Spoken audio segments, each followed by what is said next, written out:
যোৱাকালি ৰুণিকাটাৰ যিটো ইনচিডেণ্ট ইয়াৰ আমাৰ BTC হিচাপে আমি ডিপাৰ্টমেণ্টেলি আমি ৰিপৰ্ট বিচাৰিম।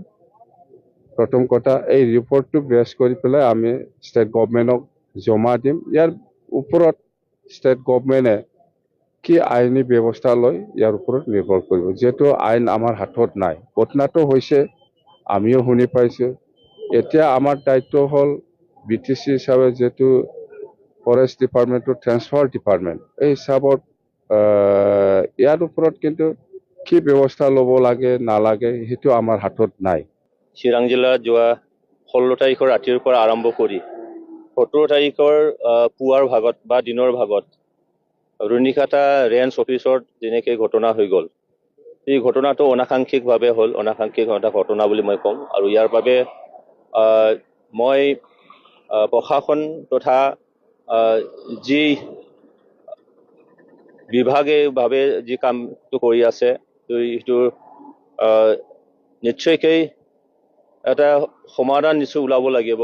কাৰণ যি ঘটনাটো হ'ল ই কাৰো কাম্য নহয় যে চৰকাৰীভাৱে বাহন জ্বলাজ্বলিও হ'ল, ক্ষতিসাধন হ'ল, এইটো মানে হ'বলৈ নলগা এটা বিষয় আছিলে।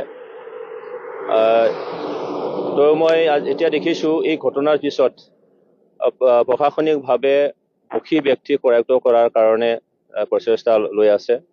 আৰু মই গম পালোঁ যে কিছুমান কৰায়ত্ব কৰিলে আৰু ফৰৱাৰ্ডো কৰা হ'ল জেললৈ। তো এইখিনিলৈকে ঠিকেই আছে, কিন্তু এতিয়া দেখা গৈছে যে এই ৰুণিকাটা দেউচি অত্ৰ অঞ্চলৰ আমাৰ আদিবাসী জনসাধাৰণ একেবাৰে দুখীয়া নিচলীয়া যেনেকৈ পৰিয়ালৰ হয়। আৰু এইখিনিও মানে উল্লেখ কৰিব লাগিব যে যোৱা 2021 চনত সেই অঞ্চলৰ পৰা ছিকিমলৈকে এটা মানৱ সৰবৰাহ হৈছিলে। প্ৰায় 50 জন তেনেকৈ কণ ল'ৰা ছোৱালী, বিশেষকৈ টিনেজৰ ল'ৰা ছোৱালী তালৈকে সৰবৰাহ হৈছিলে, মানৱ সৰবৰাহ। আৰু প্ৰশাসনৰ তৎপৰতাত গোটেইখিনি উদ্ধাৰ কৰি অনা হৈছিলে। আৰু সেই ল'ৰা ছোৱালীবোৰক গুৱাহাটীত থকা এটা NGOৰ যোগেদি তেওঁলোকক শিক্ষাদান কৰি থকা হৈছে, হয়তো এতিয়াও আছে বৰ্তৰ। আৰু সেইলৈ অসমৰ মুখ্যমন্ত্ৰী সন্মানীয় হিমন্ত বিশ্ব শৰ্মা ডাঙৰীয়া তেখেত সেইটো স্পেচিয়েলি কেয়াৰ এটা কৰিছিলে। আৰু সেই অঞ্চলৰ আদিবাসীসকলৰ যাতে নিজৰ ল'ৰা ছোৱালীক ক'ৰবাত বন কৰাৰ নামত মানে ক'ৰবাত পঠিয়াই দিয়া লেখীয়া এটা মানে পৰিৱেশ যাতে নহয়, তাৰ কাৰণে অৰুণোদয় প্ৰত্যেকটো আদিবাসী পৰিয়ালে পাব লাগে বুলি এটা প্ৰশাসনৰ নিৰ্দেশ দিয়া হৈছিলে। মই MLA হিচাপে আমাকো কোৱা হৈছিলে, আৰু এনেকৈ আমি সেইখিনি পৰিৱেশ আমি কৰিছিলোঁ। কিন্তু দেখা গৈছে যে আজি যোৱা 17 তাৰিখৰ দিনাখন ৰুণিকাটা ৰেঞ্জ অফিচত যিখিনি মানে ঘটনাটো হ'ল, ইয়াৰ পিছত যি অপাৰেশ্যন কৰা হ'ল বা কৰায়ত্ব কৰা হ'ল, তাত ৰিপৰ্ট অহা মতে আমি জনাত মানে নিৰ্দোষী কিছুমান আছে যিবিলাকে তাৰ লগত ইনভলভেই নাছিলে, তেওঁলোকে হয়তো সেইখিনি সময়ত তাত উপস্থিতও নাছিলে, আৰু ইয়াৰ লগত কোনো ভপকেই মানে তেওঁলোকে জড়িত নহয়, তেনেকুৱা ব্যক্তিক উঠাই অনা হৈছে বা ফৰৱাৰ্ড কৰা হৈছে।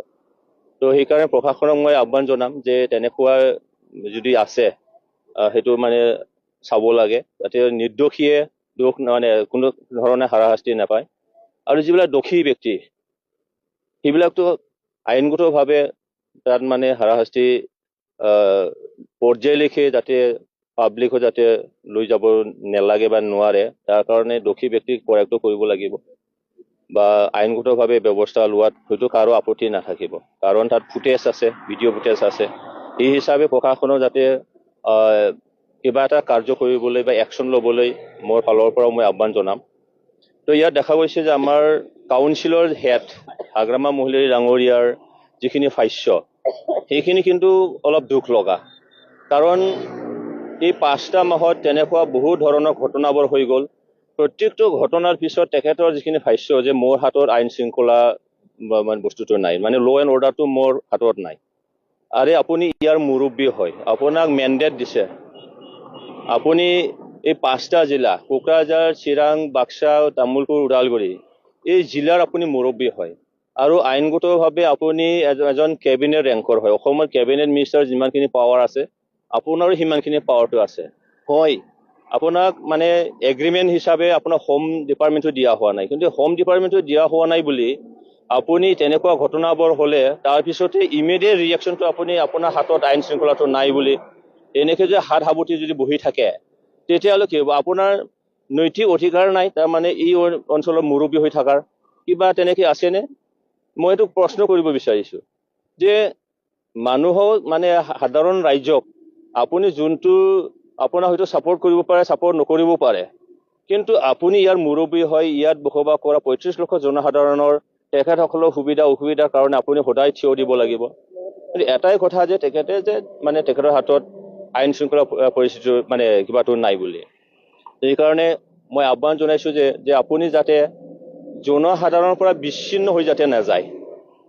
তো আপুনি কিবা বিচ্ছিন্ন হৈ গ'ল নেকি যে আপুনি শাসনত আহিয়েই আজি কোকৰাঝাৰ টাউনৰ ঘটনাটো হৈ গ'ল, গুৰুবাছাৰ ঘটনাটো হৈ গ'ল, কাৰিগাঁৱৰ ঘটনাটো হৈ গ'ল, এতিয়া আকৌ চিৰাঙৰ সেই মানে ঘটনাটো হৈ গ'ল।